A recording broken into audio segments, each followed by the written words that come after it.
When we think of great thinkers who changed the world, the name Karl Marx often comes to mind.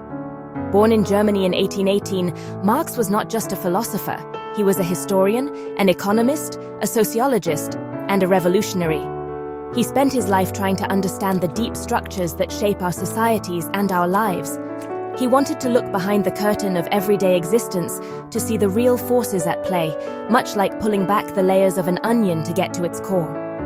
His ideas have been incredibly influential, sparking revolutions, shaping governments, and inspiring countless debates that continue with vigor even today, on this day, February 13th, 2026.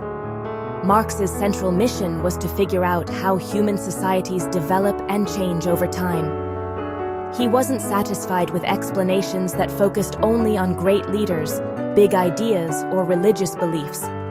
Instead, he looked at something much more grounded and, in his view, much more fundamental: the material conditions of life.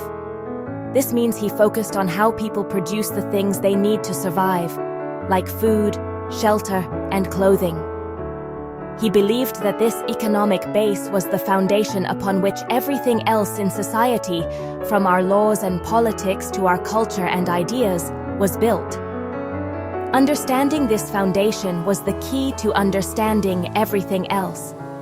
To grasp the power of Marx's thought, it's helpful to see him as a kind of social scientist who developed a grand theory to explain human history. He wasn't just describing what he saw. He was trying to create a framework that could explain why societies were organized in particular ways and how they transformed from one stage to another. He saw history not as a random series of events, but as a predictable process driven by internal conflicts and contradictions. This perspective offered a radical new way of looking at the world, one that challenged the accepted wisdom of his time and continues to challenge our assumptions today. His life was one of constant intellectual work and political engagement, often leading to exile and financial hardship. Alongside his lifelong collaborator, Friedrich Engels, Marx produced a massive body of work, including the famous Communist Manifesto and the dense multi-volume Das Kapital. These texts laid out his critique of the world he lived in and his vision for how it could be changed. Whether you agree with his conclusions or not, there is no denying that Karl Marx provided us with a powerful lens for analyzing the world, a lens that helps us see the hidden connections between the economy, power, and our daily lives. At the heart of Marx's thought is a powerful idea he called historical materialism. This might sound complicated, but the basic concept is quite simple. Marx argued that the most important factor driving history forward is the way human beings organize themselves to produce the necessities of life. It's not great ideas or powerful kings that are the primary movers of change, but rather the practical, everyday activities of work and production. Think of it like building a house. The material foundation, the concrete and steel, determines the shape and structure of the building that rises on top of it. For Marx, the economic base is that foundation for all of society. This economic base has two main parts. The first is what Marx called the forces of production. This includes all the tools, technology, resources, and knowledge that a society uses to produce goods. Think of a simple plow in an agricultural society, or a complex robotic assembly line in a modern factory.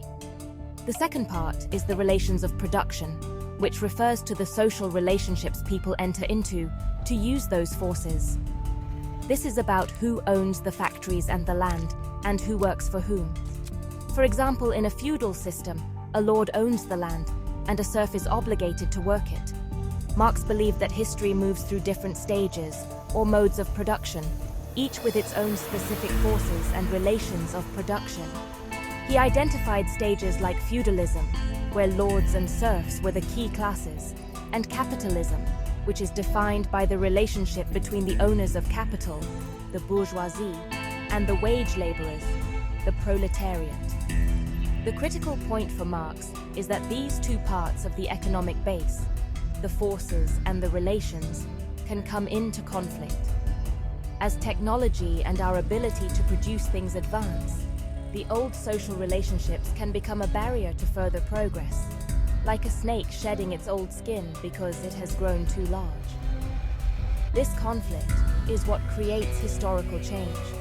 For instance, as trade and new technologies developed in late feudalism, the old system of lords and serfs became inefficient and restrictive.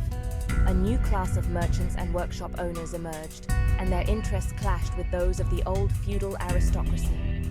This tension eventually led to revolutions and the rise of a new system, capitalism. For Marx, this wasn't an accident. It was a predictable outcome of the contradiction between developing productive forces and outdated social relations. History, in this view, is a story of these struggles and transformations. Marx lived during the height of the Industrial Revolution, and he dedicated much of his life to analyzing the new system that was emerging all around him, capitalism. He saw it as the most productive system in human history, capable of creating immense wealth and technological wonders.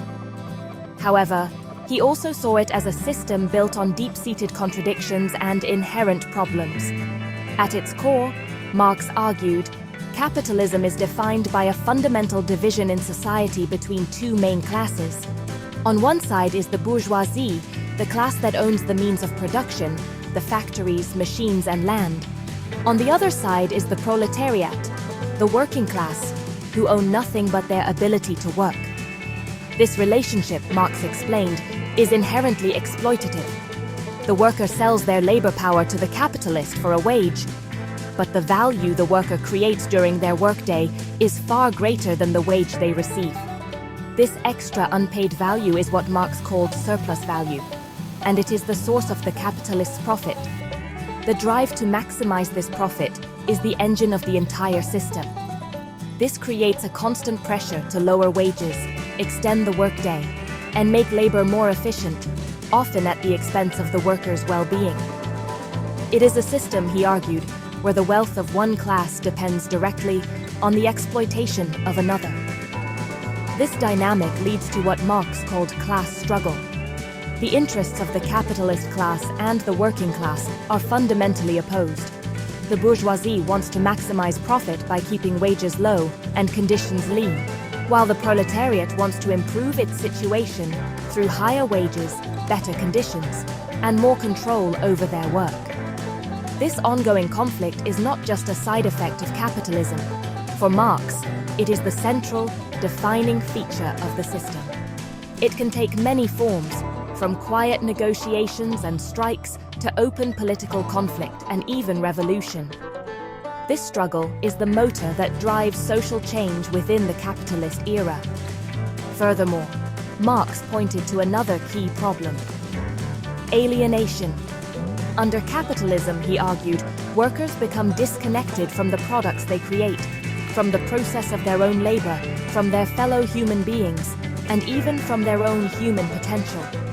They work on a small part of a product they will never own, performing repetitive tasks that offer no creative satisfaction. Their labor is not an expression of their own creativity, but simply a means to an end, a paycheck to survive. This sense of powerlessness and meaninglessness, Marx believed, was a profound spiritual and psychological wound inflicted by the capitalist system on the majority of people. Even though Karl Marx wrote over 150 years ago, his ideas provide a remarkably powerful framework for understanding many of the challenges we face in our contemporary world. Take, for example, the vast and growing inequality of wealth. When we see reports that a tiny percentage of the global population owns more wealth than the bottom half combined, we are seeing a modern manifestation of what Marx described. His analysis of surplus value and capital accumulation helps explain how wealth can become so concentrated in the hands of a few, as the system is structured to funnel profits upwards from the labor of the many. We can also see Marx's concept of class struggle playing out in today's headlines. Debates over the minimum wage, the right to form unions, working conditions for gig economy workers at companies like Uber or Amazon, and the fight for better healthcare and retirement benefits are all modern expressions of this fundamental conflict. When workers go on strike for better pay or safer conditions, they are engaging in the same struggle that Marx identified as central to the capitalist system. His theory gives us a language to understand that these are not isolated issues, but are connected to the basic structure of our economy. The concept of alienation also feels incredibly relevant in the 21st century.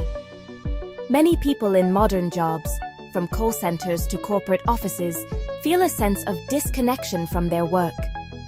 They may feel like a small cog in a giant, impersonal machine with little control over their tasks and little connection to the final product or service. The rise of precarious gig work, where individuals lack job security and benefits, can amplify this feeling of powerlessness. Marx's analysis helps us understand this not as a personal failing, but as a social condition produced by the way we organize work. Ultimately, Marx's perspective remains vital because it encourages us to look beneath the surface of things. It pushes us to ask critical questions about the world we live in. Who benefits from this system? How is wealth created and distributed? Why is there so much inequality and conflict? His work provides a critical tool for analyzing power and understanding that our social reality is not natural or inevitable. It is the product of specific historical and economic forces. By engaging with Marx, we are better equipped to understand the deep-seated problems of our time and to imagine the possibility of creating a more just and equitable world.